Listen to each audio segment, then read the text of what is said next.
Hello, welcome back everyone. आज हामी accounting सिरिजको दोस्रो क्लास एटेन्ड गर्न गइरहेको छौँ। यसभन्दा अगाडिको क्लासमा हामीले इन्ट्रोडक्सन अफ एकाउन्टिङ र टाइप्स अफ एकाउन्टिङको बारेमा डिस्कस गरिसकेका छौँ। हामीले सामान्यतया एकाउन्टिङ चाहिँ तीन प्रकारको हुन्छ भनेर पढेका छौँ। पर्सनल एकाउन्ट, एउटा रियल एकाउन्ट र अर्को के हो नोमिनल एकाउन्ट। ओके, र यदि तपाईँ बिगिनर्स हुनुहुन्छ र योभन्दा अगाडिको क्लासहरू एटेन्ड गर्नु भएको छैन भने कृपया मेरो च्यानल ड्रिम वर्ल्ड आइटीमा गएर पनि तपाईले सम्पूर्ण word, Excel, PowerPoint, Photoshop साथै एकाउन्टिङ, अब बिस्तारै हामी प्रोग्रामिङका क्लासहरू पनि सञ्चालन गर्दैछौँ। बेसिकदेखि लिएर एडभान्स लेभलसम्मको क्लास मेरो च्यानल मार्फत सिक्नुहुनेछ। साथै यदि तपाईँ पेड क्लासेसहरू पनि चाहनुहुन्छ भने मेरो dreamworldit.com.np वेबसाइटमा गएर पनि तपाईले पेड क्लासेसहरू पनि लिन सक्नुहुनेछ। अब आज चाहिँ हामी गोल्डन रुल्स अफ एकाउन्टिङको बारेमा चाहिँ डिस्कस गर्न गइरहेको छौँ है। हामीले एकाउन्टिङको क्लास गर्दाखेरि एकाउन्टिङको रुल्स जान्नु सबैभन्दा महत्त्वपूर्ण हुन्छ, किनभने हामी जति पनि ट्रान्ज्याक्सन, जति पनि कारोबारहरू हुन्छ हाम्रो कम्पनीमा, त्यो सबै एउटा नियममा आधारित भएर चाहिँ इन्ट्री गर्नुपर्ने हुन्छ। हामीले जस्तै योभन्दा अगाडि पढिसक्यौँ, पर्सनल एकाउन्ट भनेको चाहिँ व्यक्ति अर्थात् संस्थासँग सम्बन्धित हो। रियल एकाउन्ट भनेको वस्तुसँग सम्बन्धित हो। नोमिनल एकाउन्टको जति पनि एक्सपेन्सेसहरू हुन्छ, इन्कमहरू हुन्छ, त्यसलाई नोमिनलमा राखेका छौँ। तर त्यति डिफिनेसन मात्र जानेर पनि भएन। पर्सनल एकाउन्टमा जहिले पनि हामीले एकाउन्टिङको ट्रान्ज्याक्सन जुन छ, कारोबार जुन छ, त्यसलाई चाहिँ नि एउटा डेबिट साइडमा राखिन्छ, अर्को चाहिँ के हो क्रेडिट साइडमा राखिन्छ। भनेको जहिले पनि एउटा डेबिट हुन्छ भने अर्को के हुन्छ त क्रेडिट हुन्छ। यति चाहिँ हामीले माइन्ड मेकअप गर्नु पर्यो, यति चाहिँ माइन्डमा राख्नु पर्यो। एउटा डेबिट हुन्छ, अर्को के हुन्छ क्रेडिट हुन्छ। तर डेबिट र क्रेडिटको रुल्स पनि एकाउन्टको आधारमा फरक फरक हुन्छ। जस्तै पर्सनल एकाउन्टमा डेबिट भनेको के हो त भन्दाखेरि डेबिट द रिसिभर। रिसिभर भनेको एउटा व्यक्ति, संस्था हुन सक्छ, किन भन्दा यो पर्सनसँग सम्बन्धित भएको हुनाले डेबिट द के हो रिसिभर। जो व्यक्तिलाई प्राप्त हुँदैछ अर्थात् जुन कम्पनीमा प्राप्त हुँदैछ केही चिजहरू, जे पनि हुन सक्छ त्यो, भने त्यो सिचुएसनमा त्यसलाई कुन साइडमा राखिन्छ डेबिटमा राखिन्छ। त्यसै गरी जसले पैसा दिँदैछ, पैसा मात्र होइन, जसले केही कुरा दिँदैछ भने त्यसलाई हामी केमा राखिन्छ फेरि क्रेडिट साइडमा राखिन्छ। पैसै हुनुपर्छ भन्ने छैन है, जे पनि हुन्छ त्यहाँ। भनेको credit the giver, debit the receiver. त्यति कुरा चाहिँ हामीले पर्सनल एकाउन्ट अन्तर्गत जान्नु पर्यो। अनि त्यसै गरी अर्को रियल एकाउन्ट। रियल एकाउन्ट भन्ने बित्तिकै वस्तुसँग सम्बन्धित हो भने डेबिट साइडमा कुन राखिन्छ भन्दा वाट कम्स इन भनेको जे आउँछ हाम्रो कम्पनीमा त्यसलाई चाहिँ हामी के भन्छौँ डेबिट साइडमा राख्ने, र वाट गोज आउट हाम्रो कम्पनीबाट जे जान्छ त्यसलाई चाहिँ हामी फेरि केमा राख्छौँ क्रेडिट साइडमा राख्छौँ। ठिक छ, ओके। आशा गर्छु तपाईँले बुझ्दै हुनुहुन्छ है। पर्सनल एकाउन्ट डेबिट भनेको debit the receiver, credit the giver. Real एकाउन्टमा भनेको डेबिट भनेको वाट कम्स इन जे आउँछ, क्रेडिट भनेको वाट गोज आउट जे वस्तु जान्छ त्यो क्रेडिट। ठिक छ, ओके। अब त्यसै गरी अर्को एकाउन्ट हाम्रो के रहेको छ त भन्दा नोमिनल एकाउन्ट। नोमिनल एकाउन्टमा डेबिट भनेको के रहेछ फेरि अल एक्सपेन्सेस एन्ड लसेस भनेको जति पनि खर्च हुन्छ, जति पनि नोक्सान हुन्छ त्यसलाई चाहिँ हामी के भन्छौँ फेरि डेबिट साइडमा राख्छौँ। एक्सपेन्सेस भनेको खर्च हुनु के, जस्तै विभिन्न कहिले रुम भाडा तिरिन्छ, कहिले इलेक्ट्रिसिटी बिलहरू तिरिन्छ, त्यस्तोलाई हामी के भन्छौँ एक्सपेन्सेस, खर्च भन्छौँ है। अनि क्रेडिट भनेको के हो फेरि अल इन्कम्स भनेको जति पनि आम्दानी हुन्छ अर्थात् जति पनि चिजहरू प्राप्त हुन्छ त्यसलाई चाहिँ हामी फेरि केमा राख्छौँ क्रेडिटमा राख्छौँ। ठिक छ, बुझ्नुभयो नि। नोमिनल एकाउन्ट अन्तर्गत चाहिँ खर्च भएको all expenses and losses debit, all incomes and gains चाहिँ वाट क्रेडिट साइडमा राखिन्छ। अब एक्जाम्पल दिउँ। अब हामीले मानौँ पर्सनल एकाउन्ट अर्थात् गोल्डन रुल्स अफ एकाउन्टिङ चाहिँ हामीले सबै क्लियरली जान्यौँ, तर पनि के कुरा हुन्छ भन्दाखेरि चाहिँ अब हामीले गोल्डन रुल्स अफ एकाउन्टिङको बारेमा यति बुझ्यौँ, र धेरैजनामा समस्या के हुन्छ भन्दाखेरि गोल्डन रुल्स अफ एकाउन्टिङ भनेको एकाउन्टिङको रुल्स चाहिँ सबै कन्ठस्थै पारेछ, सबै जानिसकेको भए तापनि जर्नल बनाउन सक्दैन है। त्यो समस्याहरू पनि हुन सक्छ। अब हामी मजाले त्यो कुराहरू पनि बिगिनर्सदेखि लिएर सबै ए टु जेड डिटेलमा पढ्छौँ। त्यही भएर म तपाईँहरूलाई बारम्बार के भन्छु भने यदि तपाईँ कम्प्युटरसँग सम्बन्धित केही कुराहरू सिक्नु हुँदैछ, जसले भोलि गएर तपाईँ रियल लाइफ टाइम काम गर्न सक्ने प्रोजेक्ट बेस्ड काम गर्न सक्ने बन्न चाहनुहुन्छ भने मेरो च्यानल ड्रिम वर्ल्ड आईटी मा गएर सिक्न नभुल्नुहोला। किनभने हामी जति पनि काम गर्छौं त्यो रियल लाइफमा प्रोजेक्ट बेस्डमा काम गर्न सकिने आधारमा चाहिँ हामी सिक्छौं। भले हाम्रो भिडियोहरू क्लासहरू अलिकति लामो हुन्छन् हैन, तर हामी कुनै पनि सिक्ने कुरामा कन्जुसै गर्दैनौं। ओके, त्यही भएर म बारम्बार के भन्छु भने मेरो च्यानल अवश्य पनि सब्स्क्राइब गर्नुहोला, ताकि तपाईले आगामी दिनहरुमा पनि मेरो क्लासबाट मेरो युट्युब च्यानलबाट चाहिँ धेरै भन्दा धेरै लाभ लिन सक्नुहुनेछ। र अघि पनि मैले भनिहाले, पेड क्लासहरु चाहनुहुन्छ भने मेरो अफिसियल वेबसाइट dreamworldit.com.np मा गएर पेड क्लासेसहरु पनि तपाईले पर्चेस गरेर पनि सिक्न सक्नुहुनेछ। ओके, अब हेरौं। अब पर्सनल एकाउन्टको एउटा हामी एक्जाम्पल हेरौं। जस्तै पर्सनल एकाउन्ट भन्ने बित्तिकै व्यक्ति विशेषसँग सम्बन्धित भनेपछि जस्तै अब यहाँ हेरौं है, रामले हरिलाई चाहिँ पैसा दियो। रामले के गर्यो अरे, हरिलाई 1000 पैसा दियो है। मैले यति मात्र लेखेँ, रामले हरिलाई 1000 पैसा दियो हैन। मैले यहाँनेर अलिकति पेनको समस्याले गर्दा यति मात्र लेखे हो। अब यसलाई चाहिँ हाम्रो सिस्टममा इन्ट्री गर्नु पर्यो। रामले हरिलाई 1000 पैसा दियो, तर कसरी इन्ट्री गर्ने त? कुन एकाउन्ट बनाउने त्यो पनि समस्या हुन्छ धेरैलाई। जस्तै अब यहाँ त राम पनि आयो एउटा, अर्को हरि आयो, 1000 भनेको क्याश पनि आयो। अब के गर्ने त? अब हाम्रो त यहाँ पढ्दाखेरि डेबिट र क्रेडिट दुईटा मात्र पढ्या छौं, यहाँ तीनटा आइदियो। अब समस्या भएन त? हो, यो कुराहरुमा चाहिँ धेरै जना झुकिरहनु भएको मैले देखेको छु। यसमा चाहिँ हामीले सिम्पल के बुझ्नु पर्यो भन्दाखेरि चाहिँ त्यहाँ गरिएको कारोबार बुझ्नु पर्यो के। सबभन्दा पहिला के बुझ्नु पर्यो, त्यहाँ गरिएको कारोबार अर्थात त्यो ट्रान्ज्याक्सन कस्तो खालको छ, त्यसले भोलि गएर भोलिको भविष्यमा कस्तो खालको एक्टिभिटी जनाउँदैछ, त्यो कुरा चाहिँ हामीले बुझेपछि बल्ल हामी जर्नल बनाउन सक्छौं। अब अघि पनि मैले भने नि, रामले हरिलाई पैसा 1000 दियो। अब यहाँ त राम पनि आयो, हरि पनि आयो, 1000 क्याश पनि आयो। अब तीनटा बनाउने त कहाँ बनाउने? एउटा डेबिट एउटा क्रेडिट मात्र हुनुपर्ने छ यहाँ त। हो, समस्या यहाँ आउँछ है। त्यही भएर अब यसको लोजिक बुझ्नु पर्यो। हामीले के बुझ्नु पर्यो भन्दाखेरि रामले हरिलाई 1000 पैसा दियो, ठीक छ। राम र हरि बीच कारोबार भयो, 1000 पैसा दियो।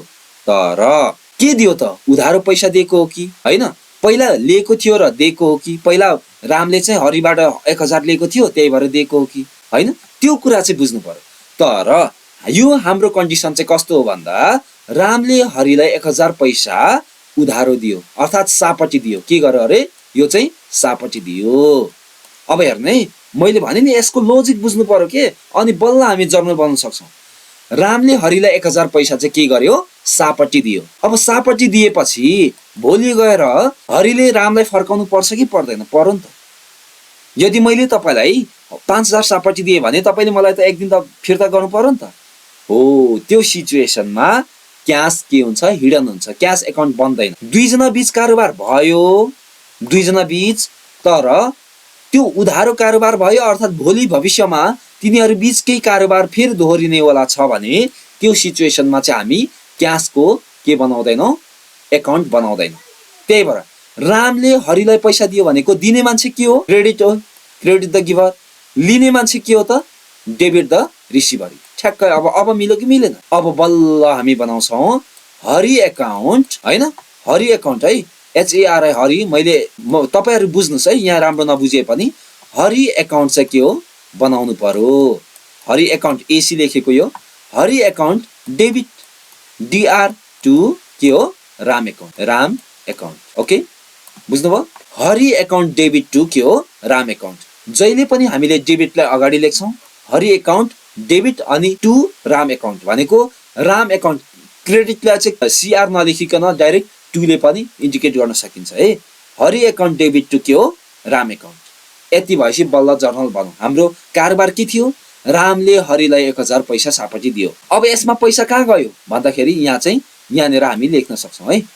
त्यो हामी कम्प्युटराइज इन्ट्री गर्दा यहाँ आइहाल्छ। तर जर्नल बनाइरहँदाखेरि कुन एकाउन्ट चाहिँ क्रिएट गर्नुपर्छ, कसको नाम राख्ने भन्ने कुरामा चाहिँ हामीले दुईमत हुनु हुँदैन, अर्थात कन्फ्युजन हुनु हुँदैन भन्ने हिसाबले यो भएको। ठीक छ, बुझ्नुभयो? आशा गर्छु मेरो क्लासहरुबाट अवश्य पनि तपाईले के नयाँ भन्दा नयाँ कुराहरु सिक्दै हुनुहुन्छ। यदि तपाईले मेरो क्लासहरु एकपटकमा बुझ्नु भएन भने पुनः त्यसलाई चाहिँ के गरेर हेर्नुस् त रिपिट गरेर हेर्नुस् र त्यो भन्दा पनि बुझ्नु भएन भने फेरि दोहोर्याउनुस् तेर्याउनुस्। तर यदि तपाईले मज्जाले राम्रोसँग हेर्नुभयो र प्र्याक्टिस गर्नुभयो भने अवश्य पनि धेरै भन्दा धेरै तपाईको लागि फ्रुटफुल हुनेछ, युजफुल हुनेछ। ओके, बुझ्यौं हामीले? अब जर्नल बनाउने तरिका बुझ्यो कि बुझेन? तर अघिकै कुरामा जुन कुरा अघि रामले हरिलाई पैसा दियो भन्ने कुरा थियो, तर यसैमा है रामले हरिलाई चाहिँ पैसा अघि के गर्यो त उधारो पैसा दियो है। रामले हरिलाई के गर्यो उधारो पैसा कति दिएको थियो 1000 दियो। तर अब चाहिँ हाम्रो ट्रान्जेक्सन चाहिँ के भयो भन्दा रामले हरिलाई चाहिँ 1000 पैसा दियो है, 1000 दियो। ठीक छ, उधारो दिएन, यो उधारो सापट्टि दिएको हैन, रामले हरिलाई 1000 सापट्टि दिएको हैन, दियो। के कारोबारले दियो किन दियो त्यो थाहा भएन, तर रामले चाहिँ दिनु चाहिँ दिएकै हो। त्यो सिचुएसनमा चाहिँ भोलि गएर त्यो हरिले फिर्तै गर्दैन के, बुझ्नुभयो? अघिको सापट्टि चाहिँ फिर्ता गर्नु पर्थ्यो, तर यो चाहिँ फिर्तै गर्दैन, दियो। उनीहरु बीचको अरु लेनदेन थाहा छैन, तर त्यो सिचुएसनमा चाहिँ हामी के गर्छौं भन्दाखेरि दिने मान्छे राम एकाउन्ट राम भयो र अर्को के दियो भन्दाखेरि चाहिँ सिधै के दियो त, कसलाई दियो भएन, यसमा चाहिँ के दियो त भन्दाखेरि 1000 पैसा दियो। अब पैसा रामले पैसा दिँदैछ भने त्यो डेबिट हुन्छ कि क्रेडिट हुन्छ, त्यो आएको हो कि गएको भन्दाखेरि अब कस्तो हुन्छ त भन्दाखेरि राम एकाउन्ट क्रेडिट त भइनहाल्यो, दिने मान्छे जहिले पनि के हुन्छ क्रेडिट हुन्छ भने अब पहिला हामी डेबिट यो अब हरिको एकाउन्ट बनाउनु पर्दैन, सिधै के हो क्याश एकाउन्ट चाहिँ के हो डेबिट टु के हो राम एकाउन्ट। अब किनभने हरि दिने भइसकेपछि एकजना त रिसिभ व्हाट कम्स इन, हरिले दिएपछि के आयो पैसा आयो नि त, कसलाई आयो फरक परेन, तर के हो रिसिभ चाहिँ के हुँदैछ त रामले त दिँदैछ भने के प्राप्त हुँदैछ भन्दाखेरि यो क्याश प्राप्त हुँदैछ। क्याश भन्ने बित्तिकै के हो वस्तु भनेको रियल एकाउन्ट अन्तर्गत पर्छ र रियल एकाउन्ट जहिले पनि के हुन्छ के आउँदैछ त व्हाट कम्स इन डेबिट, के आयो त भन्दाखेरि रामले के दियो पैसा दियो, त्यही पैसा आयो। ओके, बुझ्नुभयो? अब यसरी चाहिँ पर्सनल एकाउन्ट र रियल एकाउन्ट पनि मिक्स भएर आउँछ। पर्सनल एकाउन्टै एकाउन्ट पर्सनल, रियललाई रियल मात्र आउने भन्ने हुँदैन। कारोबार गर्दै जाँदाखेरि विभिन्न खालको ट्रान्जेक्सनहरु हुन्छ, त्यो ट्रान्जेक्सनहरुलाई चाहिँ हामीले यसरी त्यसको लोजिक के छ त, भोलिको फ्युचरमा त्यसले कस्तो खालको प्रभाव पार्छ, त्यो कुरालाई लिएर चाहिँ हामीले के गर्नुपर्छ एकाउन्ट बनाउनु पर्छ। बुझ्नुभयो? अब बुझ्दै हुनुहुन्छ नि? जस्तै अब फेरि अर्को एक्जाम्पल है, किनभने यो धेरै जना तपाईहरु झुक्किनु भएको अर्थात धेरै जना झुक्किरहेको भनेकै यसैमा के हुँदो रहेछ भन्दाखेरि अघि पनि भनियो मल्टिपल त्यहाँ ट्रान्जेक्सन भए जस्तो देखिन्छ, मल्टिपल एकाउन्टहरु आए जस्तो देखिन्छ, तर वास्तवमा हाम्रो डेबिट र एउटा क्रेडिट हुन्छ। अब कसरी कुनलाई केमा राख्ने भन्ने कुरा चाहिँ समस्या भइरहेको हुन्छ। अब अर्को हेर्नु, एउटा व्यापारको लागि के गरियो भन्दा 1000 बराबरको सामान किनियो है। यो चाहिँ केको लागि अरे व्यापारको लागि 1000 बराबरको सामान चाहिँ के गरियो किन्नु है। किन्नु भनेको के हो पर्चेस गर्नु हो नि त। ल अब सामान किन्नु भनेको के भयो त, यो कुन एकाउन्ट अन्तर्गत पर्यो, यो रियल एकाउन्ट अन्तर्गत। सामान भनेको के हो, एउटा सामान भनेको त वस्तु हो हैन, र क्याश पनि एउटा के हो वस्तु। अब सामान किनियो भनेपछि सामानवाला आएन, एउटा सामान किन्नुलाई चाहिँ सिधै के गर्छौं हामी पर्चेस एकाउन्टमा राख्दा भयो है। सामान किन्नुलाई केमा राख्यो पर्चेस एकाउन्ट।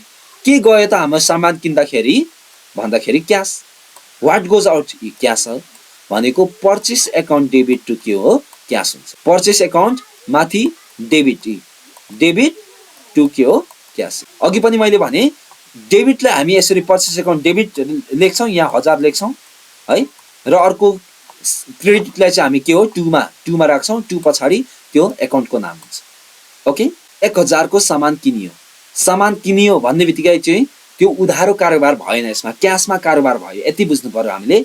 यदि क्याशमा कारोबार हुँदैछ भने सिधै एउटा क्याश एकाउन्ट हुन्छ, र किनिएको भने पर्चेस एकाउन्ट बनिन्छ, र बेचेको भने फेरि के हुन्छ सेल्स एकाउन्ट बनिन्छ। यति कुरा चाहिँ हामीले क्लियरली बुझ्नु पर्यो। ओके, व्यापारको लागि किनेपछि त्यही गर्न सक्यो। अब अर्को एक्जाम्पल नोमिनल एकाउन्टको पनि एउटा एक्जाम्पल दिए। जस्तै मैले एउटा दिएँ, पसलको घर भाडा 1500 तिर्यो हैन। पसलको के हो घर भाडा के, पसलको घर भाडा। अब भाडा त तिर्नु पर्छ, हैन। हामी पसल बसिसकेपछि भाडा तिर्नु पर्यो नि त, पर्यो कि परेन हैन। अब भाडा कति तिर्यो, 1000 तिर्यो। अब 1000 चाहिँ हाम्रो क्यास भइगयो, कसलाई तिर्यो भन्ने खुल्या छैन, साहुलाई नै तिरिन्छ। अब त्यो जहिले तिरिराख्ने कुरामा चाहिँ हामीले चाहिँ साहुको नाम नभएर रेन्ट पेड भन्ने गर्दा भयो। घर भाडालाई चाहिँ हामी के भन्छौँ इङ्ग्लिसमा, रेन्ट पेड है। रेन्ट पेड भन्ने नामको एउटा एकाउन्ट बनाउने हैन। यो चाहिँ के हो, घर भाडा तिर्नु भनेको त लस हुनु हो, डेबिट भयो, एक्सपेन्सेस एन्ड लसेस खर्च। र के गयो त, वाट गोज आउट, के गयो कम्पनीबाट, यो चाहिँ अब फेरि सिआर यहाँ आएन है, बुझ्नुभयो नि। घर भाडा भन्ने बित्तिकै नोमिनल एकाउन्ट अन्तर्गत पर्यो। क्यास भनेको त रियल एकाउन्ट अन्तर्गत गयो भनेपछि 2 CR, वाट गोज आउट, के गयो त भन्दाखेरि चाहिँ क्यास गयो। यसरी बुझ्नु पर्यो, झुक्किनु भएन। फेरि यहाँ डेबिट छ, यो क्रेडिट अल इन्कम्स भनेको त रेन्ट भाडा तिर्दा त इन्कम भएन भन्ने कुरा आउँछ। तर गयो, के गयो, what goes out, real account अन्तर्गत गयो कि। ठिक छ, ओके। आशा गर्छु आजको क्लासबाट तपाईँले गोल्डन रुल्स अफ एकाउन्टिङ अवश्य पनि बुझ्नुभयो। पर्सनल एकाउन्टमा, रियल एकाउन्टमा र नोमिनल एकाउन्टमा जति पनि कुराहरू चाहिँ मिक्स भएर पनि आउन सक्छन्। हामीले चाहिँ त्यसलाई चाहिँ आवश्यकता अनुसार कुन कुन एकाउन्ट बनाउने र त्यसलाई कुन डेबिट कुन क्रेडिट हुन्छ त्यो चाहिँ छुट्याएर राख्न सक्नुपर्छ।